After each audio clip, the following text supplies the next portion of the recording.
project management මෙතන මුලින්ම තියෙන introduction part එක. එතකොට project එකක් කියන්නේ ව්‍යාපෘතියක් කියන්නේ මොකක්ද කියලා තමයි මෙතන තියෙන්නේ. මුලින්ම definition එකක් තියෙන්නේ මේ project is a series of activities directed to accomplishment of a desired objective. එතකොට මේක මුලින්ම මේ definition එකෙන් කියලා තියෙන්නේ යම් සැලසුම් කරන ලද අරමුණක් ළඟා කර ගැනීම සඳහා ඍජුව ක්‍රියාවලින් මාලාවක් ඍජුව සම්බන්ධ වන ක්‍රියාවලින් මාලාවක් තමයි ප්‍රොජෙක්ට් එකක් නැත්නම් ව්‍යාපෘතියක් කියලා කියන්නේ. ඒ කියන්නේ උදාහරණයක් විදිහට ගොඩනැගිල්ලක් හදන්න තියෙනවා නම් ගොඩනැගිල්ලක් හදන්න තියෙන ව්‍යාපෘතියක් ගත්තාම ඒකට අඩු පිරිවැයකට භාණ්ඩ අමුද්‍රව්‍ය ඒ වගේ දේවල් තෝරා ගැනීම, භූමිය තෝරා ගැනීම වගේ ක්‍රියාකාරකම් මාලාවකින් තමයි සමන්විත වෙලා තියෙන්නේ මේ ව්‍යාපෘතියක් කියන එක. ඒ වගේම මේ දෙවෙනි ඩෙෆිනේෂන් එක ගත්තාම ඒකේ තියෙනවා a project is a temporary endeavor undertaken to create a unique product or service. ඒකේ කියවෙන්නේ ප්‍රොජෙක්ට් එකක් nature එක ඒ කියන්නේ ස්වභාවය ගත්තාම ඒක temporary මේ తాවකාලිකයි. ඒ වගේම අපි සැලසුම් කරලා තියෙන ඔබ්ජෙක්ට් එකකට අරමුණකට ළඟා කරගත්තාම සම්පූර්ණ ප්‍රොජෙක්ට් එකම සම්පූර්ණ වෙනවා. අපේ ඔබ්ජෙක්ටිව් එක ළඟා කරගත්තාම සම්පූර්ණ ප්‍රොජෙක්ට් එකම සම්පූර්ණ වෙනවා. එතකොට අවසාන ප්‍රතිඵලය බලා ගන්න පුළුවන්. ඒ වගේම ඒක හැම වෙලෙම යුනික්. ඒ කියන්නේ එකින් එකට වෙනස් වෙනවා. උදාහරණයක් විදිහට ලෙක්චර් කෙනෙක් එකම ඔඩියන්ස් එක්ක එකම ඒ කියන්නේ පිරිසකට දවස් දෙකකදී කරන ලෙක්චර් දෙකක් වෙනස් විදි දෙකකින් වෙන්න පුළුවන්. ඊට පස්සේ මෙතන තියෙන ප්‍රොජෙක්ට් එකට අදාළ කාර්යයන් ඒ කියන්නේ ඊට කලින් මුලින්ම හඳුනා ගන්න ඕනේ ප්‍රොජෙක්ට් එකට අදාළ කාර්යයන්. අවසන් ප්‍රතිඵලයට පෙර හඳුනා ගන්න ඕනේ. ඊට පස්සේ හඳුනා ගන්න ඕනේ කොහොමද මේ කාර්යයන් එකින් එක ඇක්ටිවිටීස් එකින් එක සම්බන්ධ වෙලා තියෙන්නේ කියලා. ඒ කියන්නේ ලොජිකල් ෆ්‍රීකවෙන්සි එක හරියට හඳුනා ගන්න ඕනේ. ඒ කියන්නේ යම් කිසි ප්‍රොජෙක්ට් එකකට අදාළව. ඒ කියන්නේ ඇක්ටිවිටීස් කොහොමද අනිත් ඇක්ටිවිටීස් සමග සම්බන්ධ වෙලා තියෙන්නේ. සම්බන්ධ වෙන්නේ මොන පදනම මතද යන වගේ දේවල්. තවදුරටත් කියනවා නම් මේ සමහර ඇක්ටිවිටීස් තියෙනවා ඒවා කරන්න ඕනේ ඊට කලින් කරලා තියෙන වෙන ඇක්ටිවිටි එකක් කරලා. එතකොට තව සමහර ඇක්ටිවිටීස් තියෙනවා ඒවා පැරලලි යන විදිහට කරන්න ඕනේ. කියන්නේ සමාන්තරව යන විදිහට කරන්න ඕනේ. අන්න ඒ වගේ දේවල් අඳුර ගන්න ඕනේ. ඊට පස්සේ තමයි end result එකට එන්නේ. ඒ අනුව මේ සියලුම දේවල් සමරි එකක් විදිහට මේ කියන්නේ සාරාංශයක් විදිහට project management කියන එකේ definition එකට දෙන්න පුළුවන්. project management කියන්නේ යම් කිසි project එකකට අදාළව සියලුම කටයුතු planning, scheduling and controlling process එකක් කියලා තමයි කියන්නේ. මේ අනුව project management කියන්නේ ඒකට definition එකක් අපි දුන්නොත් project management is the process of planning, scheduling and controlling all the activities with the use of limited resources in order to achieve in the desired objective of a particular project. project management එකට definition එකක් දුන්නොත් එහෙම දෙන්න පුළුවන්. project management වල වර්ග තුනක් තියෙනවා. placing, scheduling, controlling. එතකොට අපි project management කියන එක යටතේ මොකද්ද වෙන්නේ කියලා අහුවොත් what is happen under project management?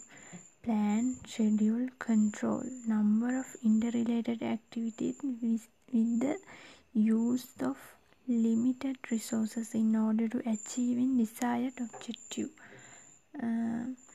කියන්නේ plan කරන එක, schedule කරන එක, control කරන එක all the related ඉන්ටර්රිලේටඩ් එකිනෙක අන්තර් සම්බන්ධයක් දක්වන ක්‍රියාකාරකම් ප්ලෑන් කරන එක, මේ ෂෙඩියුල් කරන එක, කන්ට්‍රෝල් කරන එක, ඒවා තමයි මේ ප්‍රොජෙක්ට් මැනේජ්මන්ට් එකේ යටතේ වෙන්නේ. මේ මම කියපු ටික මෙතන ටියුට් එකේ නෑ. ඊට පස්සේ මේ තියෙන්නේ ඇස්පෙක්ට් වගේ. මේ කියන්නේ project management is an effort. මේ ඒකේ ඊට පස්සේ මේ තියෙන්නේ characteristic of project management. Project එක එතකොට ඒකේ තියෙනවා UNIQ වෙනවා, one time operation activities, ඊට පස්සේ large number of interrelated activities තියෙනවා සම්පූර්ණ කරන්න. ඊට පස්සේ specific objective එකක් තියෙනවා.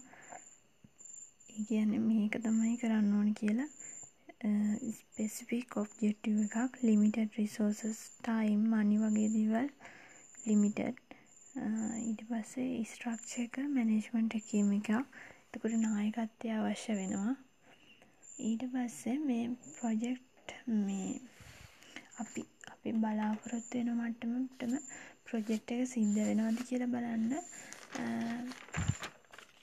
අපි මේ measurement තියෙනවා. measurement දෙකක් ප්‍රධාන වශයෙන් තියෙනවා, Gantt chart, network analysis කියලා. මේ Gantt chart කියන්නේ graphical method එකක්. මේකේ advantages තමයි මේ method එක ඕනෙම project එකකට commonly use කරන්න පුළුවන්. ඒ වගේම ඕන දෙයක් ලේසියෙන් represent කරන්න පුළුවන්. මෙතන මේ පෙන්නන්නේ උදාහරණේ. එතකොට ඕන දෙයක් ලේසියෙන්ම අපිට present කරන්න, මේ ඉදිරිපත් කරන්න පුළුවන් මේක ආධාරයෙන්. එතකොට මේකේ තියෙන limitation තමයි මේක මේ chart වලින් පෙන්වන්න බැරි. ඒ කියන්නේ activities වල progress එක කොහොමද කියලා මේ chart එකකින් පෙන්වන්න බෑ. ඒ වගේම activities අතර තියෙන අන්තර් සම්බන්ධය. කියන්නේ මේ ක්‍රියාකාරකම ඉවර වෙලා තමයි මේක සිද්ධ වෙන්නේ කියන එක පෙන්වන්න බෑ. නිකම්ම මෙන්න මේ වගේ නිකම්ම chart එකක් විතරයි පෙන්වන්නේ. දැන් මෙතන task 1 2 3 4 5 කියලා task පෙන්නනවා මෙතන. ඒ වුණාට ඒව අතර තියෙන සම්බන්ධය මේ task එක ඉවර වෙලා තමයි මේ task එක කරන්න කියලා එහෙම පෙන්වන්නේ නෑ මෙතන. ඒක මේ Gantt chart එකේ තියෙන limitation එකක්. ඒ වගේම මේක use කරන්න බෑ මේ very large, ලොකු, ඒ වගේම complex, සංකීර්ණ project වලට. ඊට පස්සේ network analysis කියන එක. network analysis මේක project planning, management, control කරන්න යොදා ගන්න specific technique එකක්.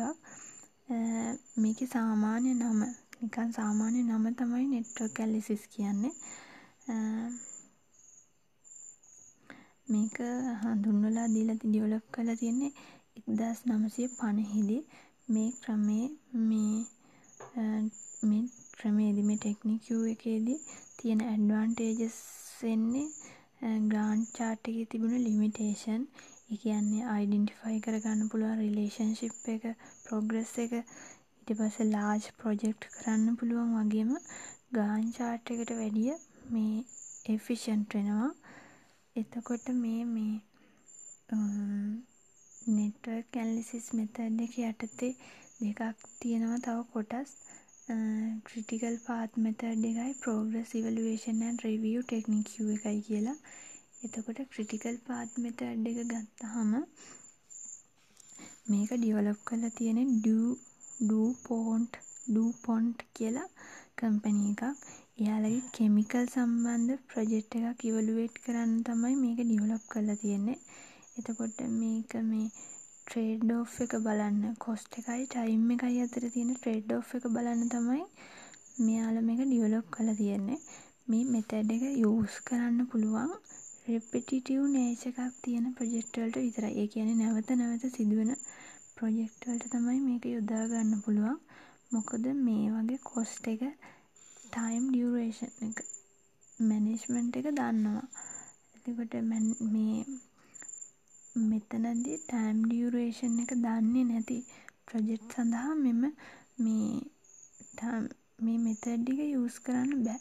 අපිට අනිවාර්යෙන් මේ ප්‍රොජෙක්ට් මැනේජර් දැනගෙන ඉන්න ඕනේ මේ ඇක්ටිවිටි එක කරන්න මේ ප්‍රොජෙක්ට් එකට කොච්චර කාලයක් යනවද කියන එක දන්නවනම් එයාට මේ ක්‍රිටිකල් පාත් මෙතඩ් එක යූස් කරන්න පුළුවන්. ඊට පස්සේ අනිත් මෙතඩ් එක තමයි program evaluation and review technique method එක. ඒක මුලින්ම ඩෙවලොප් කරලා තියෙන්නේ US Navy එකෙන්. කියන්නේ යාළගේ මිසයිල් ප්‍රෝග්‍රෑම් එකක් අතරතුර දෙවනි ලෝක යුද්ධ සමය තුල කෙටි කාලින ප්‍රොජෙක්ට් සඳහා තමයි මේක හදලා තියෙන්නේ. එතකොට මේකෙදි මෙතඩ් දෙකක් යොදා ගන්නවා. activity on method එකයි activity on arrow method එකයි activity on node method එකයි. එතකොට මේකෙදි කතා කරන්නේ අපි මේ activity on arrow ගැන විතරයි. ඒ කියන්නේ යම්කිසි arrow එකකින් ක්‍රියාකාරකමක් නියෝජනය කරනවා. activity on node වලදී circle එකකින් තමයි activity එකක් පෙන්වන්නේ. එතකොට මේකෙදි අවධානය දෙන්න ඕනේ කරුණ තමයි PERT method එක. ඒ කියන්නේ program evaluation and review technique method එක multiple time estimate එකක් තියෙන්න පුළුවන්. ඒ කියන්නේ CPM method එකේදී project manager අනිවාර්යයෙන්ම දැනගෙන ඉන්න ඕනේ time duration එක. නමුත් මෙහිදී එහෙම අවශ්‍ය නැහැ. ඒ අනුව මෙහිදී එක වැඩක් වෙන වැඩ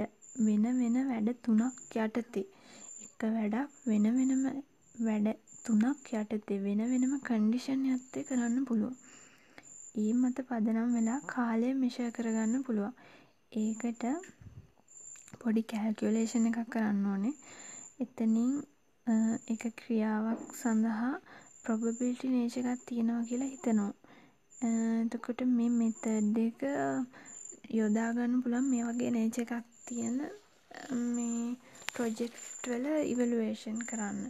එතකොට non repetitive method වලට තමයි මේ time එක uncertain project වලට මේක යොදා ගන්න පුළුවන්. එතකොට network එකකදී යොදාගෙන terms තමයි මේ තියෙන්නේ. එතකොට activity එකක් කියන්නේ ප්‍රොජෙක්ට් එකේ තියෙන නිශ්චිත කාලයක් තුළ අවසන් කළ යුතු කොටසක්. ඒක පෙන්වන්නේ arrow එකකින් කියන ඊතලයකින් කෙලින් තියෙන ඊතලයකින්. ඒ කියන්නේ වක්‍රයක් කඩ තියෙන ඊතලයක් නෙමෙයි. මෙතන මේ තියෙන වගේ ඊතලයක්. ඊට පස්සේ ඉවෙන්ට් එකක් පෙන්වන්නේ නිශ්චිතව පටන් ගන්න. ඉවෙන්ට් එකක් කියන්නේ නිශ්චිතව ඇක්ටිවිටි එක පටන් ගන්න තැනක් හෝ අවසන් කළ යුතු ක්‍රියාකාරකමක් අවසන් කළ යුතු තැනක් තමයි පෙන්වන්නේ මේ නෝඩ් එකකින් කියන රවුමකින්. එතකොට නෙට්වර්ක් එකක් යටතේ අපි කතා කරා activity on arrow method එකයි activity on node කියලා. එතකොට මෙහිදී narrow එක යොදාගන්නේ activity on arrow method එකේදී. එතකොට dummy activities මෙහිදී සම්පත් යොදා ගැනීමක් සිදු කරන්නේ නැහැ. නිකම්ම මෙතන තියෙන activities වල තියෙන මේ relationship එක පවත්වාගෙන යන්න තමයි සාමාන්‍ය මේ dummy activities යොදාගන්නේ. එතකොට මේවට raw materials cost එකක් allocate වෙන්නේ නැහැ. time duration එකක් නැහැ. time duration එක 0 වෙනවා. එතකොට මේවා දාන්නේ නිකම්ම logic එකක් විදිහට. කියන්නේ සම්පූර්ණ logic එකක් විතරයි. කඩිරි තියෙන arrow එකකින් තමයි dummy activity එකක් පෙන්වන්නේ. එතකොට network එකක් කියන්නේ මේ graphically පෙන්නනවා activities event වගේ දේවල් project එකේ objective එක achieve කරගන්න ඕනේ වෙන activities event වගේ දේවල් graphically පෙන්නන එක තමයි network කියලා කියන්නේ. එතකොට මෙතන preceding කියලා මේ ඊතලෙන් තියෙන්නේ ඒ කියන්නේ ඇක්ටිවිටි එකක් කරන්න කලින් කරන්න ඕනි දේව තමයි ප්‍රොසීඩිං ඇක්ටිවිටීස් කියන්නේ. මෙතන තියෙන එක මේ තියෙන්නේ ප්‍රොසීඩිං. ඊට පස්සේ ඇක්ටිවිටි එකකට පස්සේ කරන්න ඕනෙම තමයි සක්සීඩ් කියලා තියෙන්නේ. එතකොට සක්සෙෂන් ඇක්ටිවිටීස් කියන්නේ ඇක්ටිවිටි එකට පස්සේ කරන්න ඕනේවා.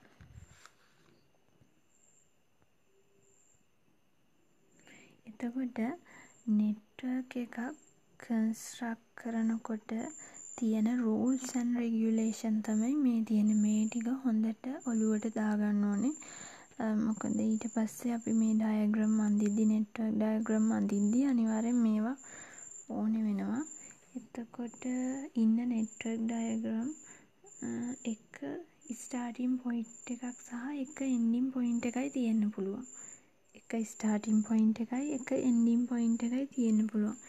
ඒ කියන්නේ උදාහරණයක් විදිහට මෙන්න මේ වගේ එක ගත්තාම මෙතනින් ඒ එක කියන රවුමෙන් පටන් ගන්න 8 කියන රවුමෙන් ඉවර වෙලා තියෙනවා. ඒතකොට එක කියන තැන තමයි ස්ටාර්ටින් ඉවෙන්ට් එක වෙන්නේ. 8 කියන තැන තමයි එන්ඩින් ඉවෙන්ට් එක වෙන්නේ. එතකොට එක තැනයි තියෙන්න පුළුවන්, වෙන තැන් වලින් ඉවර වෙන්න බෑ. ඊට පස්සේ ඊළඟ එක තමයි network proceed from left to right. ඒ කියන්නේ වමේ ඉඳලා දකුණට තමයි ප්‍රොසීඩ් එක යන්න ඕනේ. නැතුව වෙන පැත්තවල වලට එන්න බෑ ආපස්සට එහෙම. ඊට පස්සේ arrow indicate logical precedence and should not be intersected. ඒ කියන්නේ ඒවා එකට එක කැපෙන්න බෑ. එතකොට වක්‍ර වෙලා තියෙන්න බෑ, කෙලින් තියෙන්න ඕනේ. ඉස්සරහට තියෙන්න ඕනේ. ඊට පස්සේ මේ ඇරෝ එකක් ගත්තාම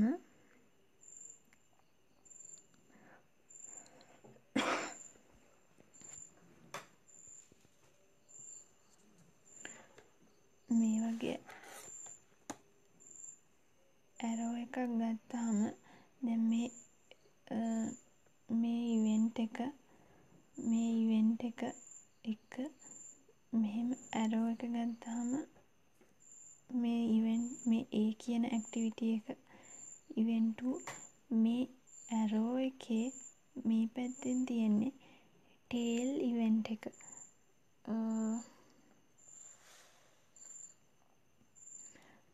මේ තියෙන්නේ ටේල් ඉවෙන්ට් එක, මේ තියෙන්නේ හෙඩ් ඉවෙන්ට් එක.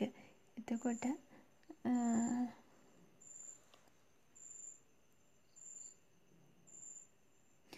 මේ ටේල් එකෙන් ඇක්ටිවිටීස් කිහිපයක් කොහොම B ඇක්ටිවිටි එක, C ඇක්ටිවිටි එක කියලා ඇක්ටිවිටි කිහිපයක් මෙහෙම ඩිවලොප් කරන්න පුළුවන්. ඒ වගේම මේ හෙඩ් එකට ඇක්ටිවිටීස් කිහිපයක් ඔහොම එන්න පුළුවන්.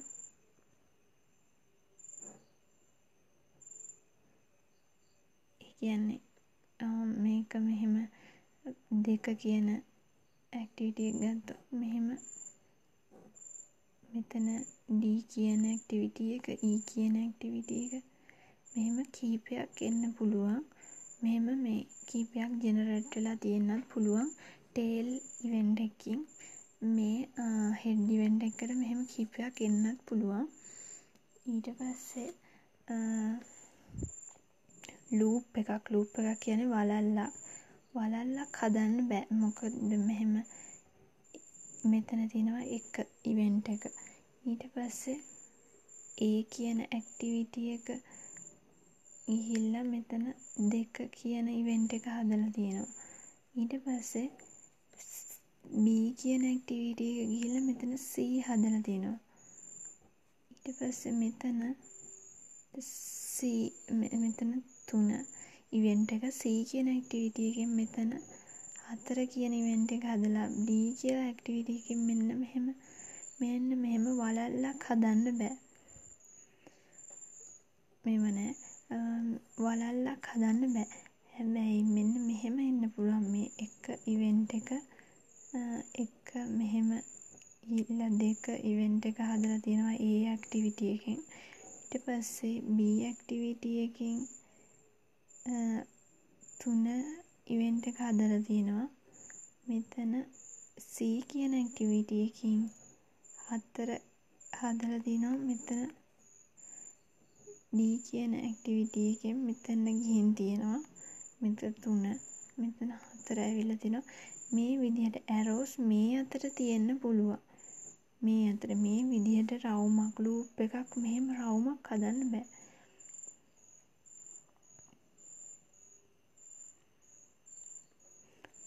මේ විදිහට රවුමක් හදන්න බෑ. මේ විදිහට මෙහෙම ඇරෝස් මේ අතට මෙහෙම යන්න පුළුවන්. ඊට පස්සේ ඒ ටික තමයි මෙතනින් කියන්නේ.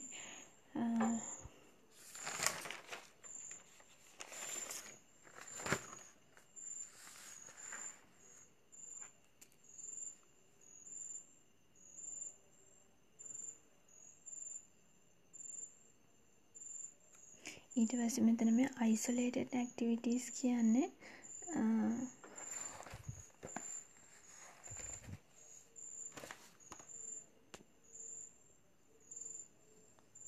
මෙන්න මේ වගේ තැනකදී මෙන්න මෙහෙම වෙනම ඉවෙන්ට් එකක් මේ තියෙන්නේ.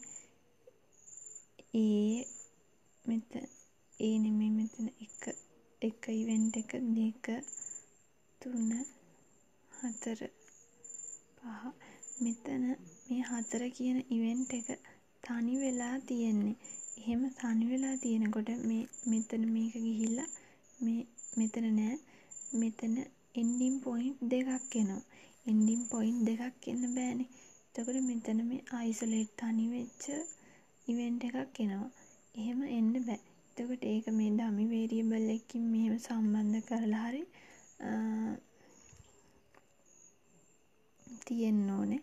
ඊට පස්සේ මෙහෙම මේ එකම ස්ටාර්ටින් පොයින්ට් එකකින් මේ ස්ටාර්ටින් ඉවෙන්ට් එකකින් පටන් අරන් එන්ඩින් පොයින්ට් එකකින් ඉවර වෙන ඇක්ටිවිටි එකට වැඩිය තියෙන්න බෑ. මෙහෙම මේ එකම එකකින් පටන් අරන් එකෙන්ම ඉවර වෙන මෙහෙම තියෙන්න බෑ. එහෙම වුණොත් මේ විදිහට ඒක වෙන් කරලා මේ ඇක්ටිවිටි එක මෙහෙම දෙක වෙන් කරලා දෙක මේ ඩමි වේරියබල් එකකින් සම්බන්ධ කරන්න ඕනේ. මේ විදිහට හදන්න ඕනේ. මෙහෙම තියන්න බෑ. ඊට පස්සේ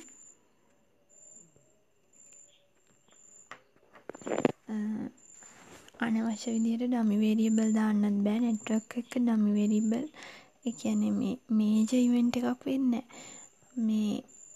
එතකොට එනවා මේ error of redundancy කියන එකක් කියවෙනවා. ඒ කියන්නේ මේජර් ඇක්ටිවිටි එකක් විදිහට ඩමි ඇක්ටිවිටි එකක් එන්න බෑ. ඒක ඒ කියන්නේ ඉවෙන්ට් ලින්ක් කරන්න බෑ ඒකෙන්.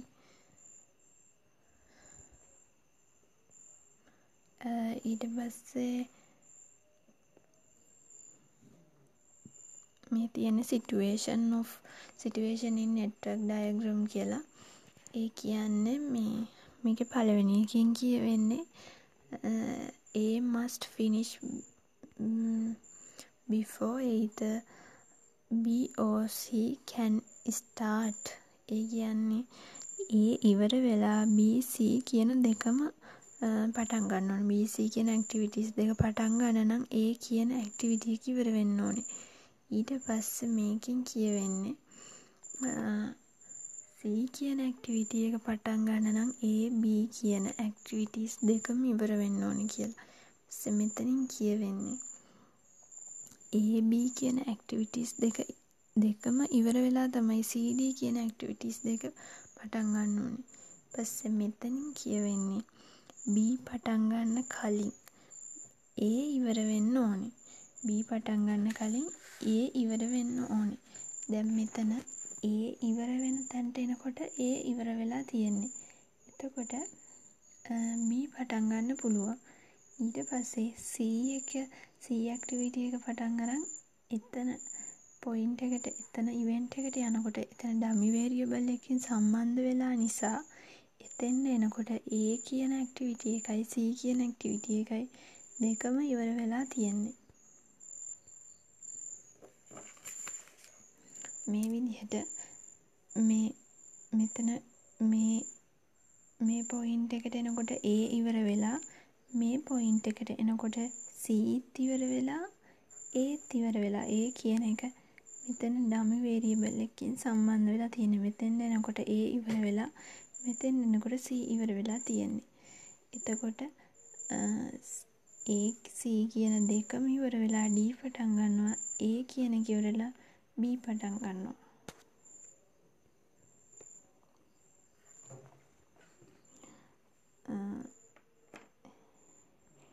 එතකොට